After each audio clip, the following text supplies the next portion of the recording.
Hello everyone, it's Dawn here. Slightly different video or type of video from the one we normally do on this channel. It's still about crafting, but some of you have been asking, and some over on the Facebook group or Facebook page have been asking, how do you go about setting up a business for crafting? Well, we're not going to go into that fully today because that would take a long video. It would take about an hour. And we won't be doing that today, maybe another time. But today I'm going to try and set your mind at rest as to some of the pitfalls that sometimes happen, or some of the thoughts that stop us from starting a business. Even the ones that I have to say didn't stop me, but stopped me starting sooner than I would have done. One of the things that many people say, I've heard so many people say in starting any business, even a craft business, oh, well, I'm not ready. Oh, I haven't done this. I haven't prepared a marketing schedule. I haven't got a price list. I haven't got this. I haven't got that. Well, do you know what? Every business owner, even the big famous businesses, all started somewhere. And the way I like to think about it, I was trying to break it down or try and make it a bit easier to, well, maybe not understand, but to get started. So I was thinking back to my childhood, which is a very long time ago now, let me tell you.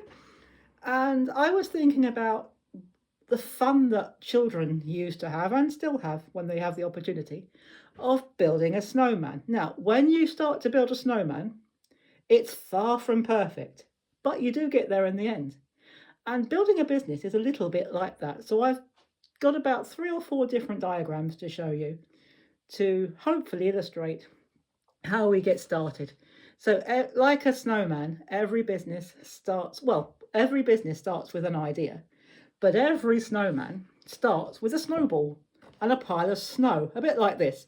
So when you first start your snowman, you have this big pile of snow. So you could think of this big pile of snow as your ideas for your business and the things you'd like to do. And it's quite high because you've got, I want to do this, I want to do that, I want to make this, I want to teach classes, all sorts of things that you might think you want to do. And so they're all just sitting here in this big pile of snow. And then you start to make a plan. Right, I'm going to make this first. I'm going to make my favourite brand first. I'm going to make some books. I'm going to make some greeting cards. And so this is your first snowball. Your first snowball is your first idea, and maybe even your first products. All you need is one product to get going, although you probably need more than one to make a business. So once you've got your first few products and you've got at least an idea of how you want to make them, this is your first snowball. And I've added a little button there as well, a little coal button, just for a bit of fun. And you work on that until you've got it maybe not perfect. There's no such thing as perfection in business. Even the big ones, it doesn't matter how professional they look on the surface, underneath they're still all like swans paddling away with their feet to keep afloat and to keep everything running smoothly. But eventually you have more ideas and you build your confidence and you have a few more snowballs and it starts to look like that. So here we've got some more ideas, we've got some more products, we've got maybe the start of a craft class even. And you start thinking, actually, do you know what? Just like your snowman that started with a blob of snow, you think, you know what? This could actually turn into something. It's not looking bad now. So you carry on. You still keep on making your plans. If you could see the thousands of books that I've got still with my old plans in it and plans I still want to do for the future, you'd be appalled.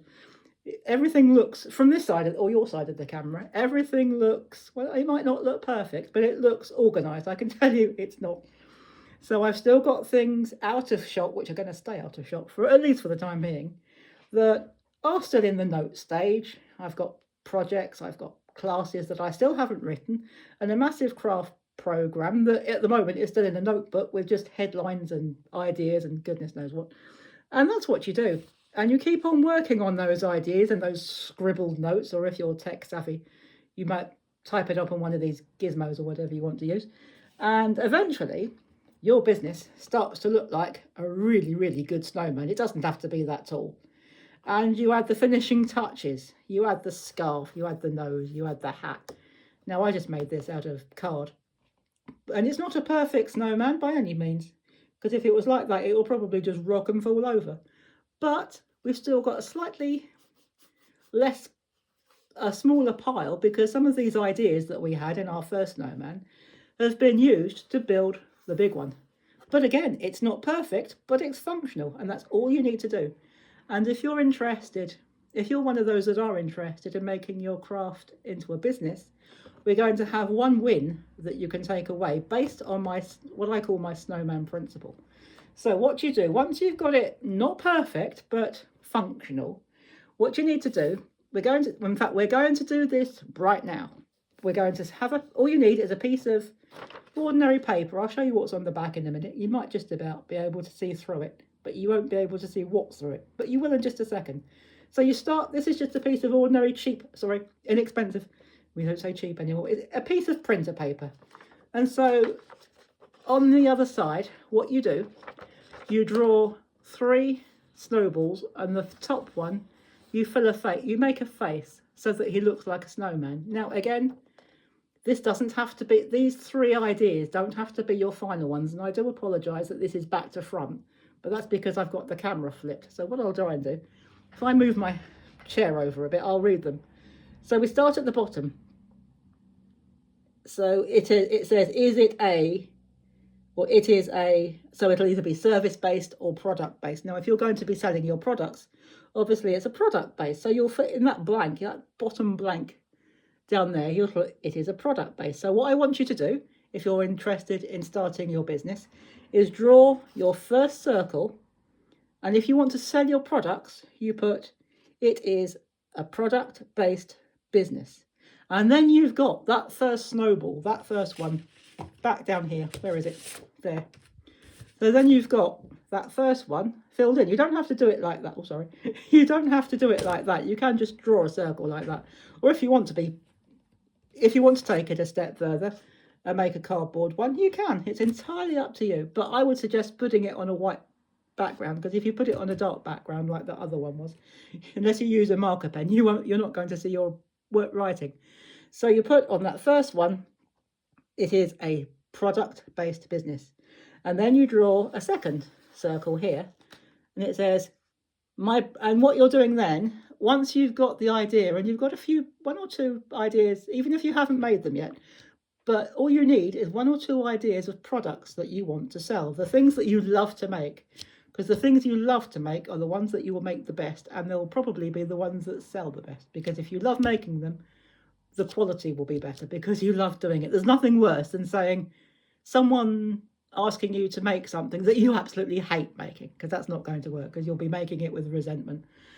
But if you want to have a go at that, that's fine. But I would suggest make something that you love.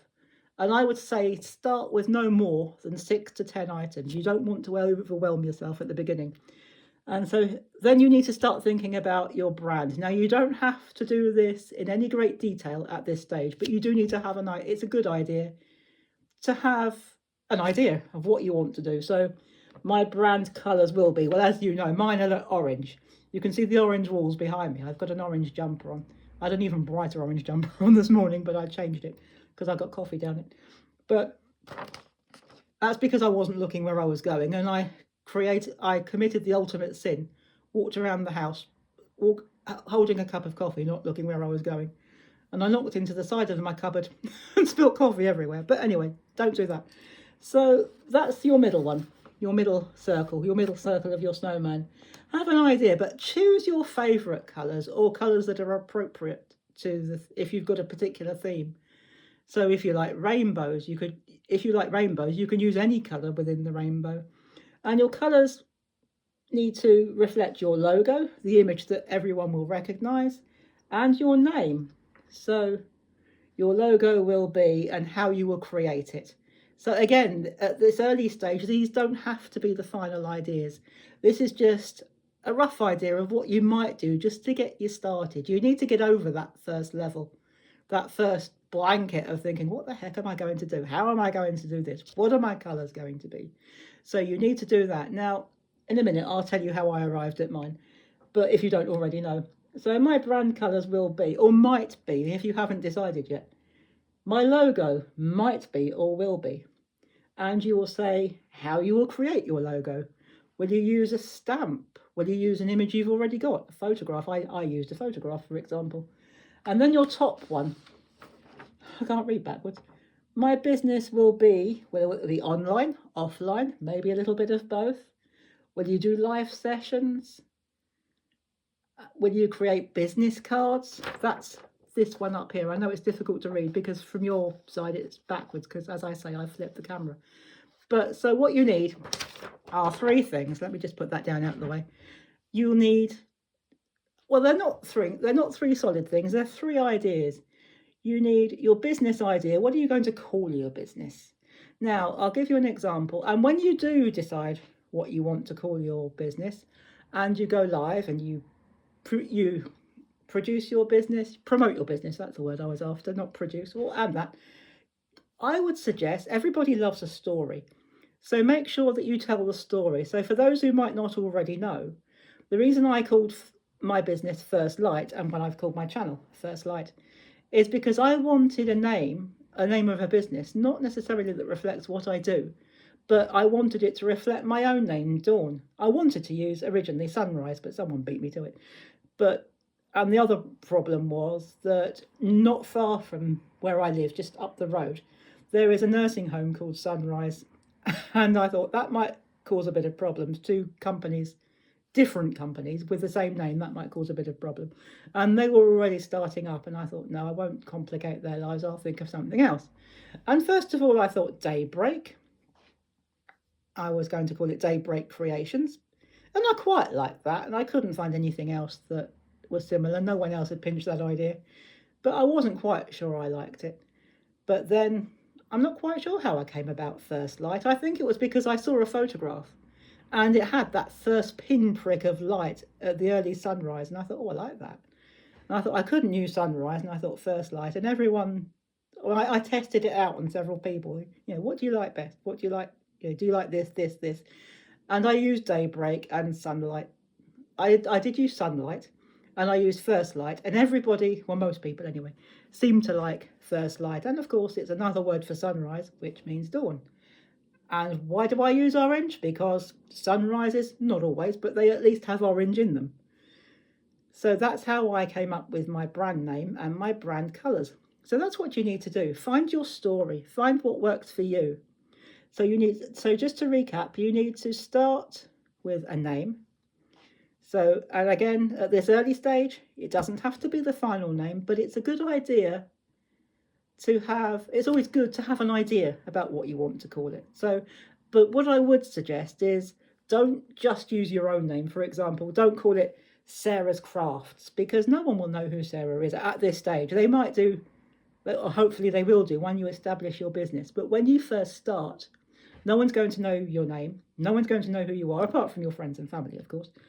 So use a name that's transitional. In other words, use a name that that will identify with. So it doesn't have to be anything to do with your name. It can be anything you like, but try and be imaginative. Have a look at what you make that you want to sell. So if you do card making, or if you do paper craft, and you've got a colour scheme, so if you like rainbows, so you could call it rainbow papercraft, or rainbow cards, or rainbow whatever you like to make. So, but I'm not suggesting you all call it rainbow, because otherwise we'd have a very confused crafting industry.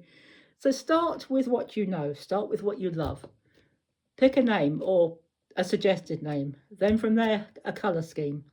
Find a logo that you like, and then what did I say? Brand colours. And then work out whether you're going to do classes if you want to teach, if you're good at teaching. So you could teach your craft. Are you going to have a website, which isn't as difficult as it might seem? I thought that was one of the things I first thought. I thought, oh my goodness, me build a website? I've got more chance of building an atom. But no, it's not too bad actually. I use WordPress. Now WordPress aren't paying me to say that, but I looked around, this isn't a sponsored video, I looked around at several different website hosts, and for me, WordPress was one. It was easy to use, and that's what I needed, because I'm not tech savvy. I'm better now than I was, but I'm definitely not tech savvy. So for me, WordPress was easy. I did look at others, but couldn't quite get the hang of them, and some of them, although they probably did, for me, I couldn't find the way that they work that I want them to. So I went with a hosting service that seems to serve my purposes, and I would suggest you do the same. So if you're more tech savvy than me, which is very probable, and you've already got a website, go with what you've got. And I would also suggest that you start a business page on your Facebook. If you're on Facebook, start a business page and start putting your ideas out there. Maybe start with your personal page. Make the things you love, maybe 2 or 3. Share them with your friends and family. Say, hey, I'm trying to start a business, or I'm thinking of starting a business. Would you buy these? Ask your friends and family. And then go from there. Oops, someone's after me again. So I think I know who that is. So anyway, never mind about that. So that's what we do. We start from the ground. It's a bit like, apart from as well as building a snowman, it's a bit like building a building. You start with the foundations. Start with what you need to know at that basic level, and then build up. And I will be starting in March. I will be starting a course for anyone who might be interested in how to run or how to start up your own business. I'll be doing a free challenge at the beginning of it, and then it'll be, I haven't quite finished the course yet, but I'm hoping it'll be about no more than a 20-week course, and that'll be a paid course, but you'll learn everything you need to know about starting and running your own business. So if that's what you're interested, do let me know in the comments. And if you're interested in any other types of crafting, or crafting as a business, or even crafting as a hobby that we haven't covered, let me know in the comments, and I'll see what I can do. And thank you very much to our new subscribers. I haven't forgotten you. Lovely to have you on board. Thank you to our regular and long-time subscribers. It's lovely to have you with us too. I've noticed we're getting closer to that 500 subscription, which is wonderful. And I will be doing, if I can work out how, I will be doing a live and a giveaway once we get to 500 subscribers. So I hope we can get there pretty soon. And I will see you in our next video. And until then, thank you for listening. Thank you for watching. I hope you've enjoyed this new style of video. It won't always be like this. We'll be doing a bit of a mixture. Sometimes it'll be business related. Mostly it'll be about our regular crafting projects, which we'll be doing in the next one. And I'll see you then. So until then, take care everybody. Have fun. And as always, happy crafting. Bye bye for now.